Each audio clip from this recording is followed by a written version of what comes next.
ஆரோக்கியமான வாழ்க்கைக்கு Aaravil health mix auraville.in வெப்சைட்ல இருந்து வாங்கலாம். ஒரு டீனே ஐயோ, ₹1 65 பைசாவா? இது நம்பி டீ வேற சொல்லிட்டேனே. சரி, அக்கா கிட்ட கேட்போம். ஹலோ காவி அக்கா, அர்ஜென்ட்டா ஒரு 500 அனுப்புங்களேன். சரி, ஓகே, நான் ஜிபே பண்றேன். சரி. உனக்கு பணம் அனுப்புனா போக மாட்டேங்குது, ஆட்டோமேட்டிக்கா கேன்சல் ஆகுது. போகலையா? இன்னொரு வாட்டி அனுப்பி பாருங்களேன். வெயிட் பண்ணு, இந்த வாட்டி ட்ரை பண்றேன். இப்பயும் போக மாட்டேங்குது. இந்த வீடியோவில் நடந்த மாதிரியே நமக்கும் நடக்கிறதுக்கான வாய்ப்பு இருக்கு. ஏன் அப்படின்னா, எனக்கு சின்ன கடைகள்ல இருந்து பெரிய கடை வரைக்கும் எந்த ஒரு பொருள் வாங்கினாலும் நம்ம ஜிபே, போன்பே, பேடிஎம் தான் யூஸ் பண்றோம். ஆன்லைன்ல தான் அமௌண்ட் டிரான்சாக்ஷன் பண்றோம். அப்படி இருக்கும்போது யூபிஐ கொஞ்ச நேரம் ஒர்க் ஆகாம போனாலுமே பெரிய பிரளயமே ஏற்படுறதுக்கான வாய்ப்பு இருக்கு. ஏன் ரீசெண்டாக கூட கொஞ்ச நேரம் ஒர்க் ஆகாம போனுச்சு. அதை பத்தி நியூஸ்ல கூட போட்டிருந்தாங்க. அதுக்கு ஒருத்தர் கமெண்ட்டும் போட்டிருந்தாரு, ஆளோட ஜூஸ் குடிக்க போய் ஒரே அசிங்கமா போச்சு அப்படின்னு சொல்லி போட்டிருந்தாரு. அந்த அளவுக்கு யூபிஐ அப்படிங்கிறது, ஆன்லைன் டிரான்சாக்ஷன் அப்படிங்கிறதும் தவிர்க்க முடியாத ஒன்றா இருக்கிறனால தான் கவர்மெண்ட்டும் இதுக்காக ஒரு பாதுகாப்பு விஷயம் கொண்டு வந்திருக்காங்க. என்ன அப்படின்னா, எஃப்ஆர்ஐ அப்படின்னு சொல்லி ஒரு சிஸ்டம் உருவாக்கி பேங்க், நான் பேங்கிங், ஃபினான்ஸ் கம்பெனி, அதுக்கப்புறமா யூபிஐ, இவங்களை எல்லாருமே ஒருங்கிணைச்சு ஒரு சிஸ்டம் மாதிரி உருவாக்கி ஒரு சேஃப்டி பர்பஸ் கொண்டு வந்திருக்காங்க. அதுவும் இல்லாமல் முன்னாடி அந்த வீடியோவில் நடந்தது இல்லையா, அந்த பையனுக்கு பிளாக் அனுப்பிச்ச யூபிஐல பணம் அனுப்ப முடியாம, அதுக்கான காரணமுமே இந்த சிஸ்டம் தான். அதை பத்தி பார்க்கறதுக்கு முன்னாடி இப்போ ரீசெண்டாக யூபிஐ ஏடிஎம் கொண்டு வந்திருந்தாங்க. அதை பற்றி நம்ம வீடியோ போடணும் அப்படிங்கிறதுக்காகவே அதில் போயிட்டு அமௌண்ட் ஸ்கேன் பண்ணி அதை பற்றி வீடியோவும் போட்டோம். அதில் ஒரு பிரச்சனை ஆனிச்சு. என்ன அப்படின்னா, எஸ்பிஐ ஏடிஎம்ல தான் போய் ஸ்கேன் பண்ணோம். யூபிஐ ஸ்கேன் பண்ணி அமௌண்ட் அனுப்பிச்சாச்சு, ஆனால் ஏடிஎம்ல அமௌண்ட் வரல. அதுக்கப்புறமா போயிட்டு பேங்க்ல கேட்கும்போது 24 ஹவர்ஸ்ல வந்துடும், யூபிஐ சர்வர் பிஸியாக இருக்கும் அப்படின்னு சொல்லி சொன்னாங்க. 24 ஹவர்ஸ்லையுமே எனக்கு ரீஃபண்ட் ஆகல, அதாவது அமௌண்ட் வந்து ரீஃபண்ட் ஆயிரும்னு சொன்னாங்க. பட் 24 ஹவர்ஸ்ல ரீஃபண்ட் ஆகல. அதுக்கப்புறம் பேங்க்ல போய் கேட்கும்போது ஒரு 7 நாளுக்குள்ள ரீஃபண்ட் ஆயிருப்பா அப்படின்னு சொல்லி சொன்னாங்க. 7 நாளும் வெயிட் பண்ணேன், 7 நாளுமே ரீஃபண்ட் ஆகல. அதுக்கப்புறம் அந்த பேங்க்ல போய் கேட்கும்போது என்ன சொன்னாங்கன்னா, இது யூபிஐ ரிலேட்டான பிரச்சனை தான், நீங்க யூபிஐ கான்டாக்ட் பண்ணி பேசுங்க அப்படின்னு சொல்லி சொன்னாங்க. சரி, யூபிஐ கஸ்டமர் கேர்ல பேசலாம் அப்படின்னு சொல்லி யூபிஐ கான்டாக்ட் பண்ணும்போது அவங்க என்ன சொன்னாங்கன்னா, நீங்க அக்கௌண்ட் வச்சிருக்க பேங்க்ல தான் போய் கேட்கணும் அப்படின்னு சொல்லி சொல்லிட்டாங்க. என்னடா அது அப்படின்னு சொல்லிட்டு நம்ம அக்கௌண்ட் வச்சிருக்க கேவிபி பேங்க்ல போய் கேட்டேன்.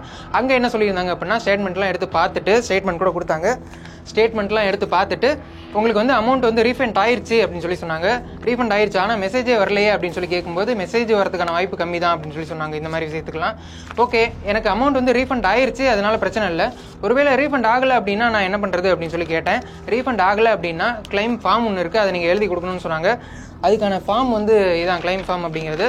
ஓகே, ஸோ கிளைம் ஃபார்மில் என்ன அப்படின்னா, இப்போ நம்ம யூபிஐ ரிலேட்டடாக ஒருத்தருக்கு பணம் அனுப்புகிறோம், பணம் வாங்குகிறோம், இந்த 2 பிரச்சனை ஆகுது அப்படின்னாலுமே சரி, இல்லை யூபிஐ ஏடிஎம் யூஸ் பண்ணுறோம் அப்படின்னாலும் சரி, நார்மலாக ஏடிஎம் யூஸ் பண்ணாலும் சரி, ஸோ இந்த மாதிரி எல்லா பிரச்சனைக்குமே அந்த கிளைம் ஃபார்மில் நம்ம எழுதி கொடுக்குற மாதிரி இருக்குது. அந்த கிளைம் ஃபார்மை நம்ம எழுதி கொடுத்தோம் அப்படின்னா அதுக்கான ஆக்ஷன் வந்து 7 ஒர்க்கிங் டேக்குள்ளே எடுப்போம், அதுக்கான சொல்யூஷன் உங்களுக்கு கொடுப்போம் அப்படின்னு சொல்லியிருக்காங்க. ஸோ உங்களுக்கு பணம் ரிலேட்டடாக எந்த பிரச்சனை இருந்தாலுமே இந்த மாதிரி கிளைம் ஃபார்ம் ஒன்று இருக்குது, அதை எழுதி கொடுத்தீங்கன்னாவே ஓகே தான். யூபிஐ ரிலேட்டடாகவே இன்னொரு முக்கியமான அப்டேட் இருக்குது. என்ன அப்படின்னா, இப்போ நம்ம ஜிபே, போன்பே, பேடிஎம்லாம் யூஸ் பண்ணுறோம் இல்லையா, அதில் எல்லாமே நம்ம நேம் வச்சிருப்போம், நமக்கு பிடிச்ச மாதிரி நேம் வச்சிருப்போம். இனிமே அந்த மாதிரி நேம்லாம் காட்டாது அப்படின்னு சொல்லி சொல்றாங்க. ஏன்னா பேங்க் அக்கௌண்ட் ஓப்பன் பண்ணும்போது நம்ம என்ன நேம் கொடுத்துருக்கோமோ அந்த நேம் தான் யூபிஐ ஆப்லையுமே இனிமேட்டு காட்டும் அப்படின்னு சொல்லியிருக்காங்க. ஸோ உங்களுடைய நேமை சேஞ்ச் பண்ணும் அப்படின்னா பேங்க்ல போய் இப்பயே சேஞ்ச் பண்ணிக்கோங்க. இந்த அப்டேட் வந்து வர ஜூன் 30ஆம் தேதியிலிருந்து நடைமுறைக்கு வரப்போறதா சொல்லியிருக்காங்க. ஒருவேளை பேங்க்ல போயிட்டு நேமை சேஞ்ச் பண்ணாலுமே ஆதார் கார்டு, பேன் கார்டு இதுலலாம் எப்படி நேம் இருக்கோ அந்த மாதிரி கொடுத்துக்கிட்டீங்கன்னா நல்லா இருக்கும். எந்த ஒரு அஃபீஷியல் ஐடியில் கொடுத்தாலுமே அந்த நேம் வந்து ஒரே மாதிரி கொடுத்தீங்கன்னா நாளை பின்ன மாற்றுறதுக்கு எந்த பிரச்சனையும் வராது. இந்த அப்டேட் எதுக்காக கொண்டு வந்திருக்காங்க அப்படின்னா, இப்போ யூபிஐ ரிலேட்டடாக எந்த ஒரு கிரைமும் நடக்கக்கூடாது அப்படிங்கிறதுக்காக கொண்டு வந்திருக்கோம் அப்படின்னு சொல்லியிருக்காங்க. அவ்வளோதாங்க, வேற எந்த அப்டேட்டும் கிடையாது. இப்போ எஃப்ஆர்ஐ சிஸ்டத்துக்குள்ள போகலாம். இந்த எஃப்ஆர்ஐ அப்படிங்கிறது ஃபினான்சியல் ஃப்ராட் ரிஸ்க் இண்டிகேட்டர் அப்படின்னு சொல்றாங்க. இந்த சிஸ்டத்தை சென்ட்ரல் கவர்மெண்ட் கொண்டு வந்திருக்காங்க. இந்த சிஸ்டத்துக்குள்ள பேங்க், நான் பேங்கிங், ஃபினான்ஸ் கம்பெனி, யூபிஐ இவங்க எல்லாத்தையுமே ஒருங்கிணைச்சு ஒரு சிஸ்டமாக கொண்டு வந்திருக்காங்க. இப்போ தவறான முறையில் நம்ம யாருக்காச்சும் யூபிஐல பணம் அனுப்ப போறோம் அப்படின்னா அதை ஆட்டோமேட்டிக்காக ஃபைண்ட் அவுட் பண்ணி அதை கேன்சல் பண்ணிடும். முன்ன அந்த வீடியோவில் நடந்தது இல்லையா, அந்த பையனுக்கு அந்த யூபிஐல பணம் போக முடியாமல் பிளாக் ஆனதுக்கான காரணமும் இந்த சிஸ்டம் தான். இப்போ இந்த சிஸ்டத்தில் வந்து ஃபிளாக் லிஸ்ட் அப்படின்னு சொல்லி உருவாக்கியிருக்காங்க. இப்போ இதில் வந்து medium, high risk, very high risk அப்படின்னு சொல்லிட்டு 3 ரிஸ்க் ஃபேக்டர் கொண்டு வந்திருக்காங்க. இப்போ அந்த நம்பர் வந்து வெரி ஹை ரிஸ்க் அப்படின்னு சொல்லி இருந்தது அப்படின்னா நமக்கான இன்டிமேஷன் காட்டும், இது வந்து ஃப்ராடு டிரான்சாக்ஷன் அப்படின்னு சொல்லி ஆட்டோமேட்டிக்காக அந்த டிரான்சாக்ஷனை அதாவே கேன்சல் பண்ணிடும்னு சொல்கிறாங்க. அடுத்ததாக இப்போ மீடியம் ரிஸ்க், ஹை ரிஸ்க் இந்த 2க்கான நோட்டிஃபிகேஷன் வந்து நமக்கு காட்டும், இது வந்து ஃப்ராடு அப்படின்னு சொல்லி காட்டும். நம்ம பரவாயில்ல அமௌண்ட் போகலாம் அப்படின்னு சொல்லி நம்ம அனுமதிச்சா மட்டும்தான் அமௌண்ட் சென்ட் ஆகும் அப்படின்னு சொல்கிறாங்க.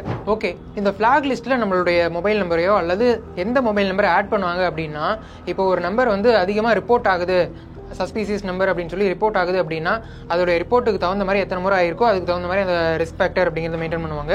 அதே போலவே நமக்கே தெரியாமல் நம்ம நம்பரை வேறு யாராச்சும் ஏதோ ஒரு அன்வான்ட் இஷ்யூவில் யூஸ் பண்ணுறாங்க அப்படின்னா கவர்மெண்ட் அதை மானிட்டர் பண்ணிட்டு இருப்பாங்க. அதே போலவே டெலிகாம் கம்பெனிஸும் மானிட்டர் பண்ணிட்டு இருப்பாங்க.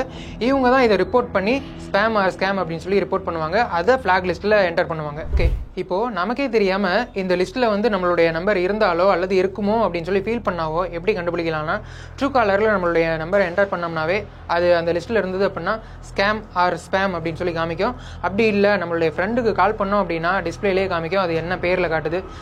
இல்லை ஒருவேளை சஸ்பீசியஸாக அதாவது அந்த லிஸ்ட்டில் இருந்தது அப்படின்னா ஸ்கேம் ஆர் ஸ்பேம் அப்படின்னு சொல்லி காட்டும். அப்படி இல்லை அப்படின்னா இப்போ நம்ம யாருக்குனாச்சும் கால் பண்ணுறோம், அதிகமாக கால் பண்ணுறோம், அது ரிஜெக்ட் ஆகிட்டே இருக்குது அப்படின்னா சம்திங் அந்த நம்பரில் ராங் அப்படின்னு சொல்லி நீங்கள் புரிஞ்சுக்கணும். அதுக்கான ஆக்ஷன் எடுக்கிறது நல்லது. ஓகே, இப்போ இந்த மாதிரி சஸ்பீசியஸாக நம்ம இது ஆட் ஆயிடுச்சு அப்படிங்கும்போது அதை எப்படி ரிமூவ் பண்ணுறதுன்னு கேட்டால் ஃபஸ்ட்டு நம்ம ட்ரூ காலரில் போய் ரிமூவ் பண்ணணும். ட்ரூ காலரில் போய்ட்டு நம்ம நம்பரை என்டர் பண்ணி அதுக்கான ப்ராசஸ் இருக்குது. அது மூலமா நம்ம நேம் சேஞ்ச் பண்ணிக்கலாம். ஏன் ட்ரூ காலரில் பண்ண சொல்கிறேன் அப்படின்னா, இப்போ நாம யாருக்காச்சும் தெரிஞ்சவங்களுக்கு கால் பண்ணுறோம் அப்படின்னா அவங்க ட்ரூ காலர் வச்சிருந்தாங்கன்னா அந்த நம்பர் ஸ்பேம் அந்த மாதிரி காமிக்கிறதுக்கான வாய்ப்பு இருக்குது. ஸோ அதில் ஃபஸ்ட்டு ரிமூவ் பண்ணிட்டோம் அப்படின்னா நமக்கு ப்ராப்ளம் இல்லை. இதில் ரிமூவ் பண்ணால் கவர்மெண்ட் சைட்லேருந்து ரிமூவ் ஆயிருமான்னு கேட்டால் கிடையாது. அது ஆப்பில் மட்டும்தான் ரிமூவ் ஆகும். டோட்டலாக கவர்மெண்ட் சைட்லேருந்து இதை வந்து சொல்யூஷன் கொடுக்கணும் அப்படின்னா நம்ம டெலிகாம் கம்பெனிஸ்க்கு கஸ்டமர் கால் பண்ணணும். அதாவது டெலிகாம் கம்பெனிஸ் அப்படிங்கும்போது ஜியோ, ஏர்டெல், வோடஃபோன் இவங்க இருக்காங்க இல்லையா, ஸோ இவங்கள தான் கம்பெனிஸ் சொல்லுவாங்க. அவங்களுக்கு நம்ம கால் பண்ணி சொன்னோம் அப்படின்னா அவங்க கேஒய்சி ப்ராசஸ்லாம் வெரிஃபை பண்ணிட்டு நமக்கான சொல்யூஷன் கொடுக்கறதுக்கான வாய்ப்பு இருக்குது. இந்த யூபிஐ பிரச்சனை வந்து எங்கள் ஆஃபீஸில் வேலை பார்க்குற ஒருத்தருக்கே நடந்தது. அவருக்கு வந்து அந்த நம்பர் ஆட்டோமேட்டிக்காக ரெக்கவர் ஆயிருச்சு. பட் உங்களுக்கும் இந்த மாதிரி பிரச்சனை இருந்தது அப்படின்னா அதை கமெண்ட்டில் சொல்லுங்கள். அதே போலவே நான் சொன்னதில் எந்த டவுட் இருந்தாலும் அந்த கமெண்ட்டில் சொல்லுங்கள். அதை பற்றி நம்ம நெக்ஸ்ட் வீடியோவில் பார்ப்போம். தேங்க்யூ. காலம் மாறிக்கிட்டு இருக்காச்சு. காலத்துக்கு ஏற்ற மாதிரி வியாபாரத்தை மாற்றிக்கிறது தான் புத்திசாலித்தனம். இல்லைன்னா காணாம போய்